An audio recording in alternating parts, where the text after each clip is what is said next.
அன்பானவர்களே, தினமொரு தூதன் வழியாக உங்களை மீண்டும் சந்திக்கிறேன். உங்களை இயேசு கிறிஸ்துவின் நாமத்தில் வாழ்த்துகிறேன். இந்த நாளிலே யோவான் 14:1 உங்கள் இருதயம் கலங்காதிருப்பதாக தேவனிடத்தில் விசுவாசமாயிருங்கள், என்னிடத்திலும் விசுவாசமாயிருங்கள் என்று ஆண்டவராகிய இயேசு கிறிஸ்து சொல்லுகிற ஒரு நல்ல வார்த்தை. இந்த வார்த்தையை இந்த நாளிலே கேட்கிற நமக்கு கர்த்தர் கொடுக்கிற தூது என்னன்னா, ஒரு காரியம், நம்முடைய இருதயம் கலங்க வேண்டாம் என்று சொல்லி. அருமையானவர்களே, உங்களுடைய இருதயம் கலங்கும்படியான சில சம்பவங்கள் ஒருவேளை இந்த நாள் வரைக்கும் கேட்டுக்கொண்டிருக்கலாம்.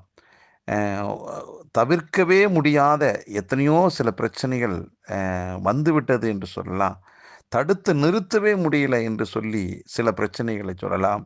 இப்படி எதிர்பாராத எத்தனையோ காரியங்கள் நடக்கிறதை உங்கள் கண்கள் காண்கிறது. உங்கள் செவிகளுக்கு, காதுகளுக்கு அந்த வார்த்தை வந்து கொண்டே இருக்கிறது. இந்த பிரச்சனைகள் நடுவிலே இன்றைக்கு கர்த்தர் கொடுக்கிற ஒரு நல்ல வார்த்தை, உங்கள் இருதயம் கலங்காது இருப்பதாக என்று. இந்த வார்த்தை சொல்லுகிற ஆண்டவர் கூடவே இன்னொன்று சொல்றாரு, தேவனிடத்துல விசுவாசமா இரு, என்கிட்டயும் விசுவாசமா இருங்கிறாரு. அப்போ ஆண்டவர் மேல நாம் வைக்கிற விசுவாசம் எவ்வளவு பெரிதான பிரச்சனையும் ஒன்றுமில்லாமல் ஆக்கும் என்றுதான் இதனுடைய அர்த்தம்.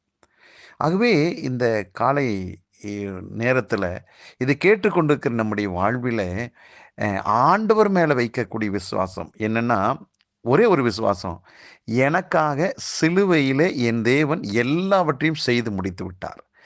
எனக்கான திட்டத்தை ஆண்டவர் நான் பிறக்கிறதுக்கு முன்னாலேயே போட்டு விட்டார்.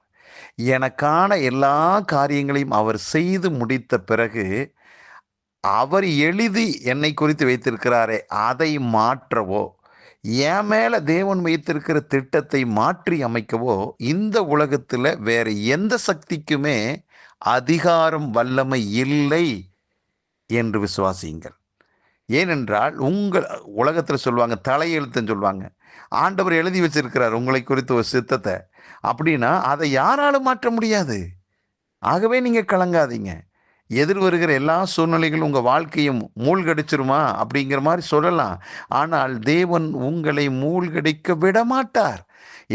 ஏனென்றால் இந்த பூமியில், இந்த ஊரில், இந்த உலகத்தில், நீங்கள் வேலை செய்கிற இடத்துல, நீங்கள் ஊழியம் பண்ணக்கூடிய இடத்துல இந்தந்த காரியங்கள் எல்லாம் சாதிக்கணும், செய்யணும் என்று தேவன் ஒரு திட்டத்தை வைத்திருக்கும் பட்சத்தில் உலகத்தின் மனுஷன், உலகத்தினுடைய சக்திகள் உங்களை ஒன்றும் சேதப்படுத்த முடியாது என்று விசுவாசியுங்கள். ஏனென்றால் இந்த உலகத்தில் இருக்கிறவனிலும் எனக்குள் இருக்கிற இயேசு பெரியவர். அவர் தான் என்னை பார்த்து சொன்னார், என்னிடத்துல நீ விசுவாசமாயிரு.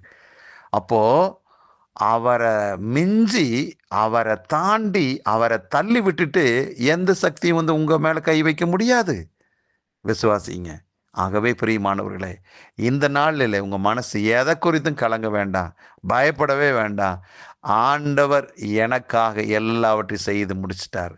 இனி என் வாழ்க்கை எழும்பும், கம்பீரிக்கும், பிரகாசிக்கும், மெம்மேலு நான் வளருவேன், விருத்தி அடைவேன். சொல்லுங்க, இதுதான் ஆண்டவர் உங்கள் மேலே வச்சிருக்கிற சித்தம்.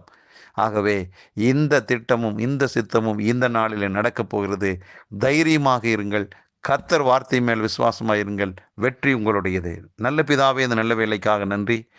உம்மிடத்தில் விசுவாசம் வைக்க சொல்லி ஆண்டவராக இயேசு கிறிஸ்து எங்களுக்கு கற்றுக் கொடுத்தார். அந்த வார்த்தையின்படியே கர்த்தாவே, இந்த நாளிலே நீர் எனக்காக, எங்களுக்காக வைத்திருக்கிற திட்டத்தை குறித்து நாங்கள் சந்தோஷப்படுகிறோம். இயேசுவானவர் எனக்காக சிலுவையில் செய்து முடித்ததை நாங்கள் விசுவாசிக்கிறோம். இதை கேட்டுக்கொண்டிருக்கிற எல்லாருடைய வாழ்விலும் இருக்க கலக்கங்கள், பயங்கள், சந்தேகங்கள் விலகட்டும். சந்தோஷமும் மகிழ்ச்சியும் விசுவாசமும் பெருகட்டும். சுகமாக இருக்கட்டும், ஆறுதல் அடையட்டும், பலன் அடையட்டும் என்று சொல்லி ஒவ்வொருவருக்காக ஜெபிக்கிறேன், வாழ்த்துகிறேன், ஆசீர்வதிக்கிறேன். இயேசு கிறிஸ்துவின் நாமத்தில் ஜெபிக்கிறேன் நல்ல பிதாவே, ஆமென். அன்பானவர்களே, கலங்காதீர்கள். வெற்றி உங்களை தேடி வரும். சந்தோஷமாயிருங்கள். நன்றி.